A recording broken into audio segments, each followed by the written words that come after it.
कौसल्या सुप्रजा रामपूर्वा सन्ध्या प्रवर्तते उत्तिष्ठ नरशार्दूल कर्तव्यम् दैवमान्धिकम् कौसल्या सुप्रजा रामपूर्वा सन्ध्या प्रवर्तते उत्तिष्ठ नरशार्दूल कर्तव्यम् दैवमान्धिकम् उत्तिष्ठोत्तिष्ठ गोविन्द उत्तिष्ठ गरुडध्वज उत्तिष्ठ कमलाकान्ता त्रैलोक्यम् मङ्गलम् कुरु उत्तिष्ठोत्तिष्ठ गोविन्द उत्तिष्ठ गरुडध्वज उत्तिष्ठ कमलाकान्ता त्रैलोक्यम् मङ्गलम् कुरु मातः समस्त जगताम् मधुकैटभारे वक्षो विहारिणि मनोहर दिव्यमूर्ते श्रीस्वामिनि श्रुत जनप्रियदानशीले श्रीवेङ्कटेश दयिते तव सुप्रभातम् मातः समस्त जगताम् मधुकैटभारे वक्षो विहारिणि मनोहर दिव्यमूर्ते श्रीस्वामिनि श्रुत जनप्रियदानशीले श्रीवेङ्कटेश दयिते तव सुप्रभातम् तव सुप्रभातमरविन्दलोचने भवतु प्रसन्नमुखचन्द्रमण्डले विधिशङ्करेन्द्रवनिताभिरर्चिते वृषशैलनाथ दयिते दयानिधे अत्र्यादिसप्तऋषयः समुपास्य सन्ध्याम् आकाशसिन्धुकमलानि मनोहराणि आदाय पादयुगमर्चयितुम् प्रपन्नाः शेषाद्रिशेखर विभो तव सुप्रभातम् पञ्चाननाब्ज भव षण्मुखवासवाद्याः त्रैविक्रमादिचरितम् विबुधास्तु वन्दी भाषापतिः पठति वासरशुद्धिमारात् शेषाद्रिशेखर विभो तव सुप्रभातम् ईषत्प्रफुल्ल सरसीरुहनारिकेल पूगद्रुमादिषु मनोहर पालिकानाम् आवाति मन्दमनिलः सह दिव्यगन्धैः शेषाद्रिशेखर विभो तव सुप्रभातम् उन्मील्य नेत्रयुगमुत्तम पञ्जरस्थाः पात्रावशिष्ट कदलीफलपायसानि भुक्त्वा सलीलमथकेलिशुकाः पठन्ति शेषाद्रिशेखर विभो तव सुप्रभातम् तन्त्री प्रगर्ष मधुरस्वनया विपञ्च गायत्यनन्दचरितम् तव नारदोऽपि भाषा समग्रमसत्करचाररम्यम् शेषाद्रिशेखर विभो तव सुप्रभातम् भृङ्गावळी च मकरन्दरसानुविद्ध झङ्कारगीतनिनदैः सह सेवनाय वीर्यात्युपान्त सरसी कमलोदरेभ्यः शेषाद्रिशेखर विभो तव सुप्रभातम् योषा गणेन वरदध्निविमथ्यमाने घोषालयेषु दधिमन्थन तीव्र घोषाः रोषात् कलिम् विदधते ककुभश्च कुम्भाः शेषाद्रिशेखर विभो तव सुप्रभातम् पद्मे समित्र शतपत्र गतालिवर्गाः हर्तुम् श्रियम् कुवलयस्य निजाङ्गलक्ष्म्या भेरी निनादमिव बिभ्रति तीव्रनादम् शेषाद्रिशेखर विभो तव सुप्रभातम् श्रीमन्नभीष्टवरदाखिल लोकबन्धो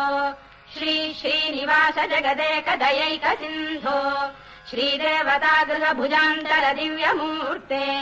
श्रीवेङ्कटाचलपते तव सुप्रभातम् श्रीमन्नभीष्टवरदाखिल लोकबन्धो श्री श्रीनिवास जगदेक दयैक सिन्धो श्रीदेवतागृह भुजान्तर दिव्यमूर्ते श्रीवेङ्कटाचलपते तव सुप्रभातम् श्रीस्वामि पुष्करिणिकाप्लव निर्मलाङ्गाः श्रेयोर्धिनो हर विरिञ्च सनन्दनाद्याः द्वारे वसन्ति वरवेत्र हतोत्तमाङ्गाः श्रीवेङ्कटाचलपते तव सुप्रभातम् श्रीशेषशैल गरुडाचल वेङ्कटाद्रिनारायणाद्रिवृषभाद्रिविषाद्रिमुख्याम् आख्याम् त्वदीय वसतेरनिशम् वदन्ति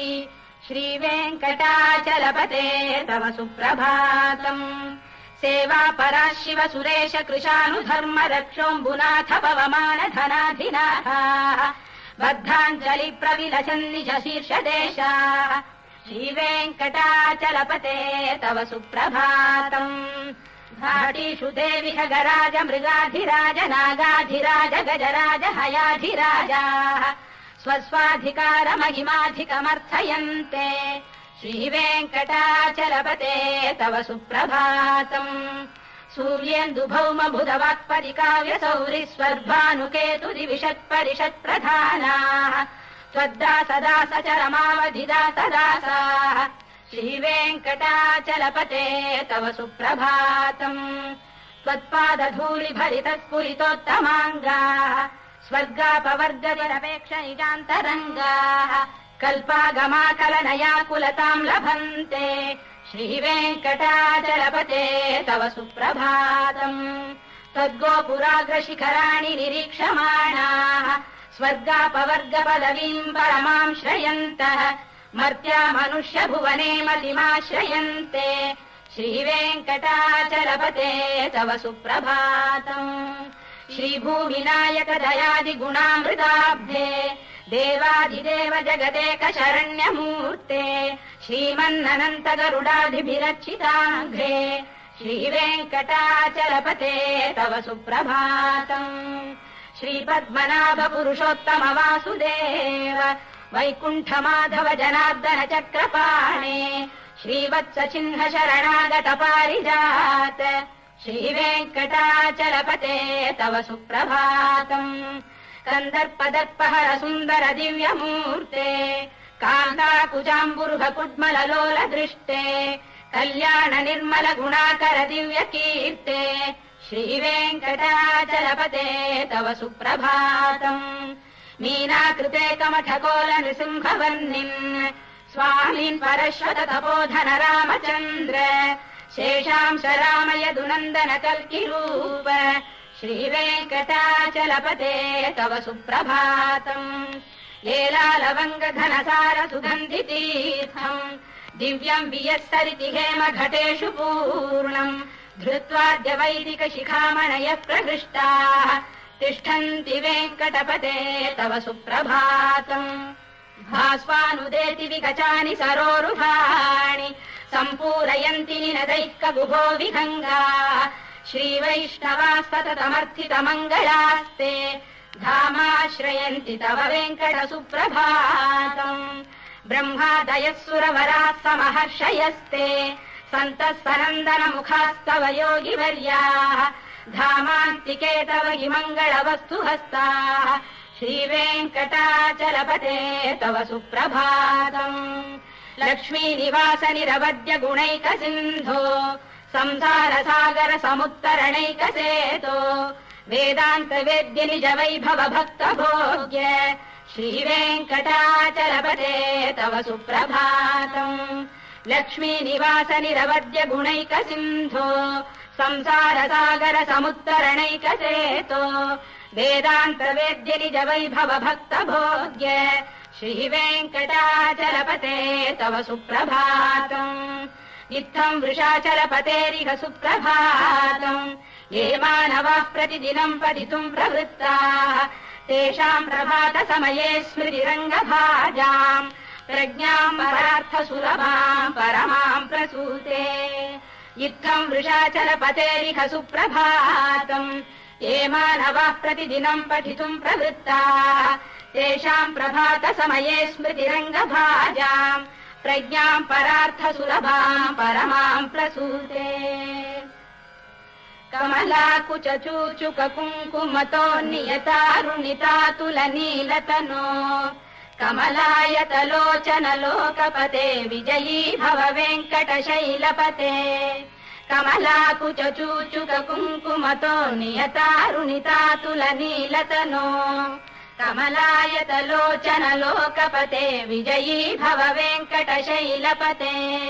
सचतुर्मुख षण्मुख पञ्चमुख प्रमुखाखिल दैवतमौलिमणे शरणागत वत्सल सारनिधे परिपालय माम् वृषशैलपते अतिवेलतया तव दुर्विषहैरनुवेलकृतैरपराधशतैः हरितम् त्वरितम् वृषशैलपते परया कृपया परिपाहि हरे अधिवेङ्कटशैलमुदारमतेर्जनताभिमताधिकदानरतात् परदेवतया गदितान्निगमै कमलादयितान्न परम् कलये कलवेणुरवा वशगोपवधू शरकोटिवृता स्मरकोटिसमात् प्रतिवल्लविकाभिमतात् सुखदात् वसुदेवसुतान्न परम् कलये अभिराम गुणाकरदाशरथे जगदेकधनुर्धर धीरमते रघुनायक राम रमेश विभो वरदो भवदेव दया जलधे अवनीतनया कमनीय करम् रजनीकर चारु मुखाम्बुरुहम् रजनीचर राजतमो मिहिरम् महनीयमहम् रघुराममये सुमुखम् सुहृदम् सुलभम् सुखदम् स्वनुजम् च सुखाय ममोघशरम् अपहाय रघुद्वहमन्यमहम् न कथञ्चन कञ्चन जातु भजे विना वेङ्कटेशम् न नाथो न नाथः सदा वेङ्कटेशम् स्मरामि स्मरामि हरे वेङ्कटेश प्रसीद प्रसीद प्रियम् वेङ्कटेश प्रयच्छ प्रयच्छ विना वेङ्कटेशम् न नाथो न नाथः सदा वेङ्कटेशम् स्मरामि स्मरामि हरे वेङ्कटेश प्रसीद प्रसीद प्रियम् वेङ्कटेश प्रयच्छ प्रयच्छ अहम् दूरतस्ते पदाम्भोजयुग्म प्रणामेच्छयागत्य सेवाम् करोमि सकृत्सेवया नित्यसेवा फलम् त्वम् प्रयच्छ प्रयच्छ प्रभो वेङ्कटेश अज्ञानिना मया दोषानशेषान् विहितान् हरे क्षमस्वत्वम् क्षमस्वत्वम् शेषशैलशिखामणे अज्ञानिना मया दोषानशेषान् विहितान् हरे क्षमस्वत्वम् क्षमस्वत्वम् शेषशैलशिखामणे ईशानाम् जगतोऽस्य वेङ्कटपतेर्विष्णोः पराम् प्रेयसीम् तद्वक्षस्थल नित्यवासरसिकाम् तत्क्षान्ति संवर्धिनीम् पद्मालङ्कृतपाणिपल्लवयुगाम् पद्मासनस्थाम् श्रियम् वात्सल्यादिगुणोज्ज्वलाम् भगवतीम् वन्दे जगन्मातरम् ईशानाम् जगतोऽस्य वेङ्कटपतेर्विष्णोः पराम् प्रेयसीम् तद्वक्षस्थल नित्यवासरसिकाम् तत्क्षान्ति संवर्धिनीम् पद्मालङ्कृतपाणिपल्लवयुगाम् पद्मासनस्थाम् श्रियम् वात्सल्यादिगुणोज्ज्वलाम् भगवतीम् वन्दे जगन्मातरम् श्रीमन्कृपाजलनिधे कृत सर्वलोक सर्वज्ञ शक्तनत वत्सल सर्वशेषिन् स्वामिन् सुशील सुलभाश्रित पारिजात श्रीवेङ्कटेश चरणौ शरणम् प्रपद्ये श्रीमन्कृपाजलनिधे कृत सर्वलोक सर्वज्ञ शक्तनत वत्सल सर्वशेषिन् स्वामिन् सुशील सुलभाश्रित पारिजात श्रीवेङ्कटेश चरणौ शरणम् प्रपद्ये आनूपुरार्पित सुजात सुगन्धि पुष्प सौरभ्य सौरभकरौ समसन्निवेशौ सौम्यौ सदानुभवनेऽपि नवानुभाव्यौ श्रीवेङ्कटेश चरणौ शरणम् प्रपद्ये सद्यो विकासि समुदित्वर सान्द्र राग सौरभ्य निर्भर सरोरुह साम्यवार्ताम् सम्यक्षु साहस पदेषु विलेखयन्तौ श्रीवेङ्कटेश चरणौ शरणम् प्रपद्ये रेखामयध्वज सुधाकलशातपद्रवज्राम्बुशाम्बुरुह कल्पक शङ्ख चक्रैः भव्यैरलङ्कृत तलौ परतत्त्वचिह्नैः श्रीवेङ्कटेश चरणौ शरणम् प्रपद्ये ताम्रोदरद्युति पराजित पद्मरागौ बाह्यैर्महोभिरभिभूत महेन्द्र नीलौ उद्यन्नखांशुभिरुदस्त शशाङ्क भासौ श्रीवेङ्कटेश चरणौ शरणम् प्रपद्ये सप्रेम भीति कमलाकर पल्लवाभ्याम् संवाहनेऽपि सपदिक्लममादधानौ कान्थाववाङ्मनस गोचर सौकुमार्यौ श्रीवेङ्कटेश चरणौ शरणम् प्रपद्ये लक्ष्मीमहीतदनुरूप निजानुभाव नीलादि दिव्यमहिषीकर पल्लवानाम् आरुण्य संक्रमणतः किल सान्द्ररागौ श्रीवेङ्कटेश चरणौ शरणम् प्रपद्ये नित्यानमद्विधि शिवादि किरीटकोटि प्रत्युक्तदीप्तनवरत्नमः प्ररोहैः नीराजना विधिमुदारमुपादधानौ श्रीवेङ्कटेश चरणौ शरणम् प्रपद्ये विष्णौ पदे परम इत्युदित प्रशंसौ यौ मध्व उत्स इति भोग्यतयाप्युपातौ भूयस्ततेति तव पाणितल प्रतिष्ठौ श्रीवेङ्कटेश चरणौ शरणम् प्रपद्ये पार्थाय तत्सदृशसारथिना त्वयैव यौ दर्शितौ स्वचरणौ शरणम् व्रजेति भूयोऽपि मह्यमिघतौ करदर्शितौ ते श्रीवेङ्कटेश चरणौ शरणम् प्रपद्ये मन्मूर्धिकार्यपणे विकटाटवीषु श्रीवेङ्कटाद्रिशिखरे शिरसि श्रुतीनाम् चित्तेऽप्यनन्यमनसाम् सममाहितौ ते श्रीवेङ्कटेश चरणौ शरणम् प्रपद्ये अम्लानघृष्यतवनीतलकीर्णपुष्पौ श्रीवेङ्कटाद्रिशिखराभरणायमानौ आनन्दिताखिल मनोनयनौ तवैतौ श्रीवेङ्कटेश चरणौ शरणम् प्रपद्ये राय प्रपन्न जनता प्रथमावगाह्यौ मातुस्तनाविव शिशोरमृतायमानौ प्राप्तौ परस्पर तुलामतुलान्तरौ ते श्रीवेङ्कटेश चरणौ शरणम् प्रपद्ये सत्त्वोत्तरै सतत सेव्य पदाम्बुजेन संसारतारकदयार्द्रदृगञ्चलेन सौम्योपयन्तृमुनिना मम दर्शितौ ते श्रीवेङ्कटेश चरणौ शरणम् प्रपद्ये तत्त्वोत्तरै सतत सेव्य पदाम्बुजेन संसारतारकदयार्द्रदृगञ्चलेन सौम्योपयन्तृमुनिना मम दर्शितौ ते श्रीवेङ्कटेश चरणौ शरणम् प्रपद्ये श्रीश्रिया घटिकया त्वदुपाय भावे प्राप्ये त्वयि स्वयमुपेय दया स्फुरन्त्या नित्याश्रिताय निरवद्य गुणाय तुभ्यम् श्याम् किङ्करो वृषगिरीश न जातु मह्यम्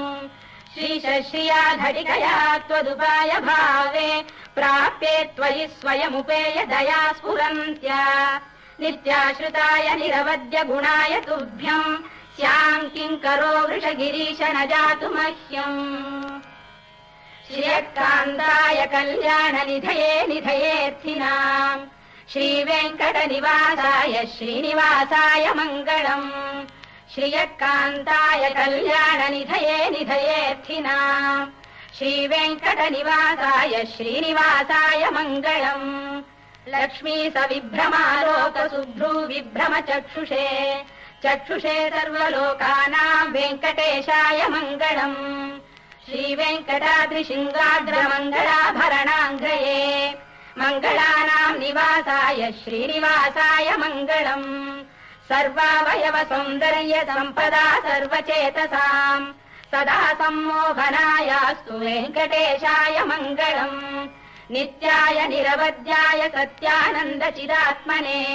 सर्वान्तरात्मने श्रीमद्वेङ्कटेशाय मङ्गलम् स्वतः सर्वविदे सर्वशक्तये सर्वशेषिणे सुलभाय सुशीलाय वेङ्कटेशाय मङ्गलम् परस्मै ब्रह्मणे पूर्णकामाय परमात्मने प्रयुञ्जे परतत्त्वाय वेङ्कटेशाय मङ्गलम् आकालतत्त्वमश्रान्तमात्मनामनुपश्यताम् अतृप्यमृतरूपाय वेङ्कटेशाय मङ्गलम्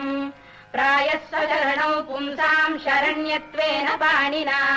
कृपयाधिशते श्रीमद्वेङ्कटेशाय मङ्गलम् दयामृततरङ्गिण्यास्तरङ्गैरिव शीतलैः अभाङ्गैः सिञ्चते विश्वम् वेङ्कटेशाय मङ्गलम् श्रद्भूषाम्बरहेतीनाम् सुषमावकमूर्तये सर्वात्तिशमनायास्तु वेङ्कटेशाय मङ्गलम् श्रीवैकुण्ठविरक्ताय स्वामि पुष्करिणीतटे रमया रममाणाय वेङ्कटेशाय मङ्गलम् श्रीवैकुण्ठविरक्ताय स्वामि पुष्करिणीतटे रमया रममाणाय वेङ्कटेशाय मङ्गलम् श्रीमत्सुन्दरजामातृमुनिमानसवासिने सर्वलोकनिवासाय श्रीनिवासाय मङ्गलम् मङ्गलाशासनपरैर्मदाचार्य पुरोगमैः सर्वैश्च पूर्वैराचार्यैः सत्कृतायास्तु मङ्गलम्।